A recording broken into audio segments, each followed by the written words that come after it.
This time it's 5 smaller capacity British twins.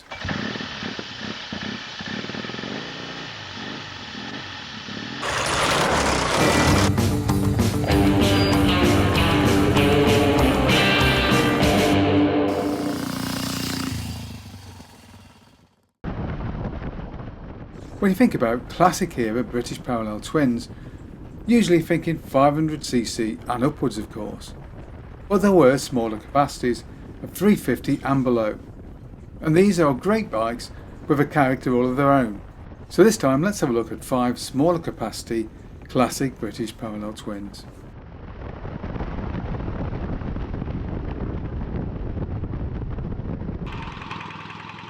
The Norton Jubilee family. We generally think about the smallest of Norton's twins to be the 500cc Dominator, with its non-unit construction and of course the camshaft mounted at the front of the engine. However, we do often forget the smaller capacity unit construction twins developed by Bert Hopwood and released by Norton in November 1958. The first model was the Jubilee. This was introduced and so named because it marks 60 years of Norton motorcycle production. Hopwood's design used cast iron separate barrels which were buried very deeply for most of their length into the crankcase. There were also 2 camshafts fore and aft, more like a Triumph or AMC engine. And this was the first Norton to use a forged crankshaft. The crankshaft was so solid that its main journals were as heavy as those used on the 500cc Dominator.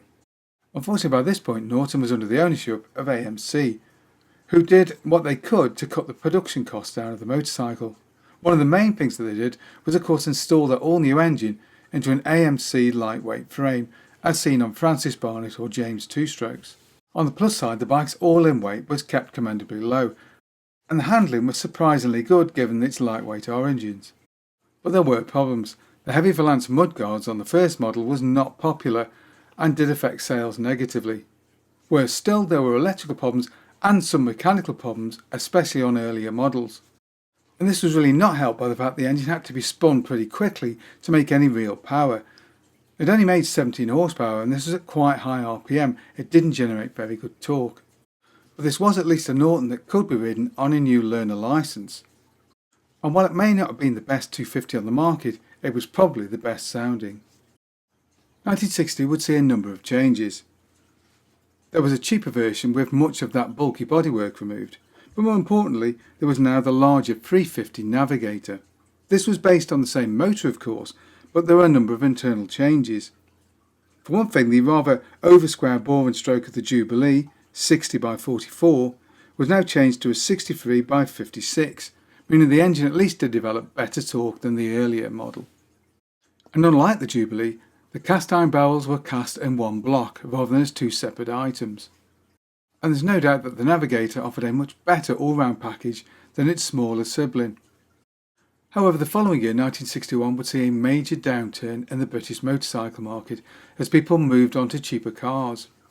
And the end of the year would see AMC plunge into the red for the first time. And so to cut costs, Norton's Bracebridge Street factory was closed and the whole lot was moved over to Plumstead. And it was from the AMC works at Plumstead that the final member of the family would emerge. This was the ES400. The ES standing for electric start, the machine is also known as the Electra in some markets. The engine was enlarged out to 384cc with a bore and stroke of 66 by 56. There were larger improved brakes and a 12-volt electrical system because this machine was equipped with a Lucas M3 starter motor and indicators, as an option at least. But unfortunately this last gasp for the unit engine would have less than 2 years to prove itself because AMC collapsed completely in 1966. The Aerial Leader and Arrow.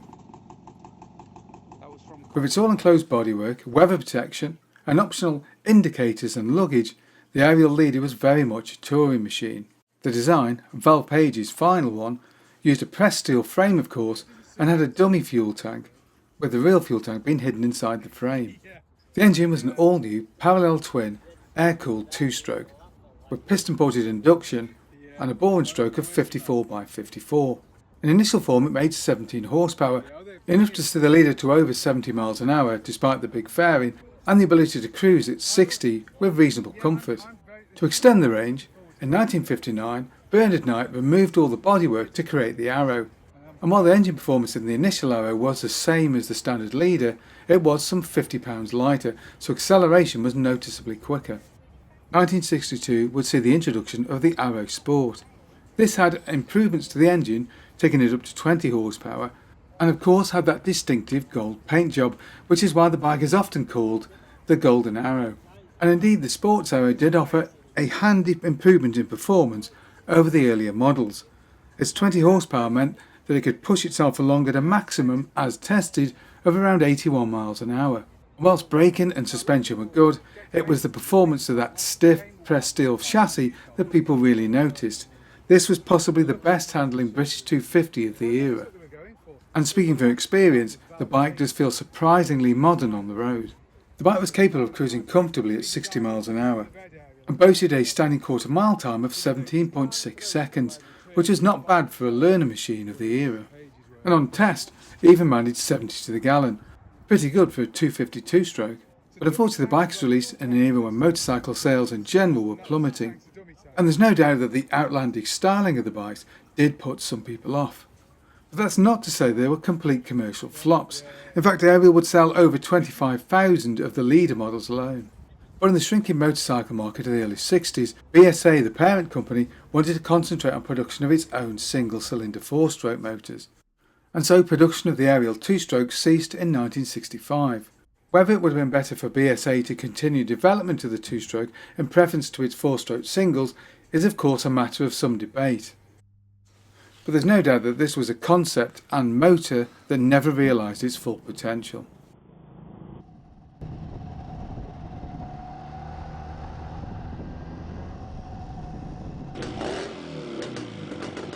The Francis Barnett Sports Cruiser. Francis Barnett Sports Cruiser is fairly typical of the bikes of the early 60s, making use, as it did, of a lot of off-the-shelf components that were fairly typical of the machines of the period. That Italian-style fuel tank is very elegant, but you'll see the same thing on a Panther and various other models from other companies. And of course the engine used on the earlier models is the fairly ubiquitous 2T Villiers unit. The 2T was introduced in 1956 and was of 250cc with a bore and stroke of 50 by 63.5mm. Peak power was said to be at 15 or in some publications 14.5 horsepower at 5,500 rpm. There was a 4-speed gear cluster, and of course the bike had a single Villiers carburettor.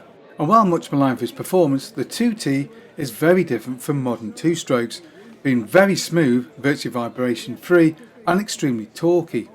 However, 1964 would see the introduction of the 40 unit. This was actually quite different, having more numerous, although much more slender transfer ports, the engine having originally been developed for use in a Bond minicar. However, in motorcycle form, the performance was uprated to give 17 horsepower, enough to propel the bike along at around 70 miles an hour, compared to the 65 mile an hour maximum when using the old 2T unit. But the engine was very different.